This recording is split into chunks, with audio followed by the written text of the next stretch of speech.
It is the morning of May 28th, 1453. The sun rises over a city that has stood for more than 1,000 years, Constantinople, the last living piece of the Roman Empire. By this time tomorrow, it will be gone forever. And almost everyone inside the walls already knows it. For 53 days, the people of this city have lived under siege. The Ottoman Sultan, Mehmed II, just 21 years old, has surrounded them with an army of roughly 80,000 men. Inside the walls, the defenders number around 7,000. Do the math. That is more than 10 attackers for every single man holding the line. And those men are exhausted. They have not slept properly in weeks. They have patched the same broken walls again and again, night after night, while the enemy never stopped coming. But the thing that has truly broken their spirit is not the number of soldiers. It is the sound. For weeks, a giant cannon has been pounding the ancient walls. This is no ordinary weapon. It was built by a Hungarian engineer named Orban, and it is one of the largest guns the world has ever seen, nearly 27 feet long. It fires a stone ball weighing over 1,000 pounds. When it goes off, the ground shakes. Walls that stood untouched for 1,000 years are now cracked and crumbling. The Romans had refused to pay Orban what he asked, so Mehmed paid him instead. And now that decision is bringing the empire down. The strongest walls in the world, walls that had stopped army after army for 1,000 years. And in just a few weeks, a single new piece of technology made all of them obsolete. That is what May 28th feels like inside the city. The feeling that the old rules no longer apply, that something has changed, and there is no going back. On this day, the cannons go quiet. Mehmed orders a pause. He gives his men a full day to rest, to pray, and to prepare. From the walls, the defenders watch the enemy camp, and what they see fills them with dread. Thousands of ladders being stacked, soldiers sharpening blades, fires being lit across the entire horizon. The activity is frantic. Everyone understands what it means. The final assault is coming at dawn. Inside the city, the people respond in the only way they know how. They gather what they have left, which is their faith. All through the day, men and women pour into the streets. They carry holy icons, they sing, they weep. People who had been divided for years, Orthodox and Catholic, Greek and Italian, set aside their old arguments. The fear of death has a way of making old fights feel small. Soldiers leave the walls for a few moments to join the prayers, then return to their posts. And then, as evening falls, something happens that no one in that city would ever forget. The bells of the Hagia Sophia begin to ring. This is the greatest church in the Christian world.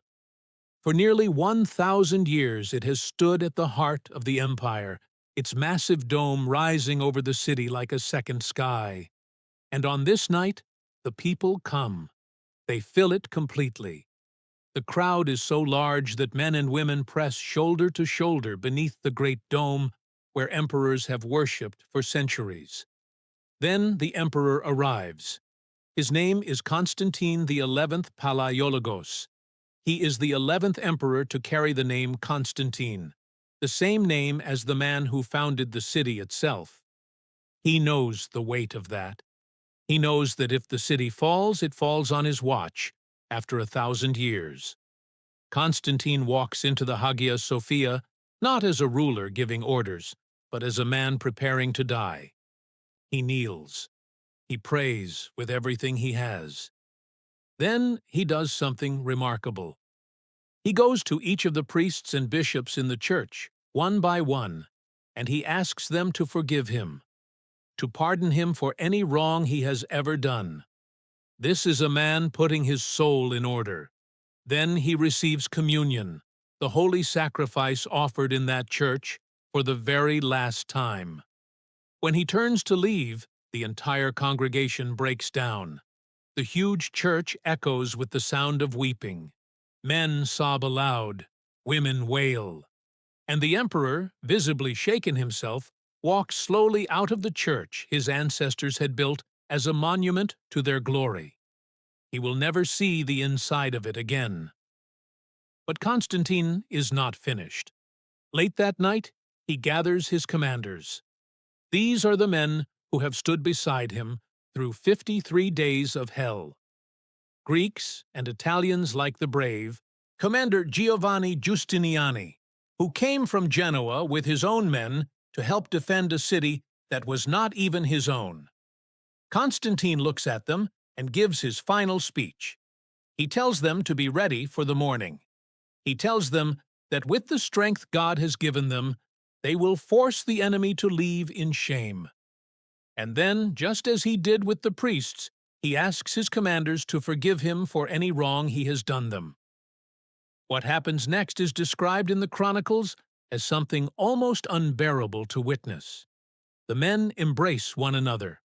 Hardened soldiers who had seen every kind of horror hold each other and cry. One witness wrote that no man, even if he were made of wood or stone, could have held back his tears. They are saying goodbye.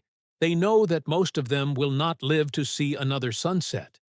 And then, one by one, they walk back to their positions on the walls to wait for the dawn. This is the last day before. The last day the Hagia Sophia rings its bells as a church.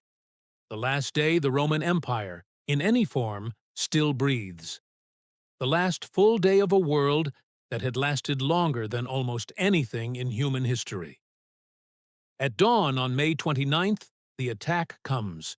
Wave after wave crashes against the walls. The defenders hold longer than anyone thought possible. But it is not enough. Constantine XI is last seen throwing off his imperial robes and charging into the fighting as an ordinary soldier, so he could die like one. His body was never found. By that afternoon, the city is taken, and 1,000 years of history comes to an end in a single morning. The story of Constantinople is a reminder of something we forget too easily, that even the strongest walls can fall, that an entire world can end in a day, and that the people living through it almost never get a warning until it is too late. If this story moved you, subscribe to The Last Day Before, because next week we walk through the final hours of another world that vanished before anyone was ready. Hit the bell so you do not miss it. I'll see you there.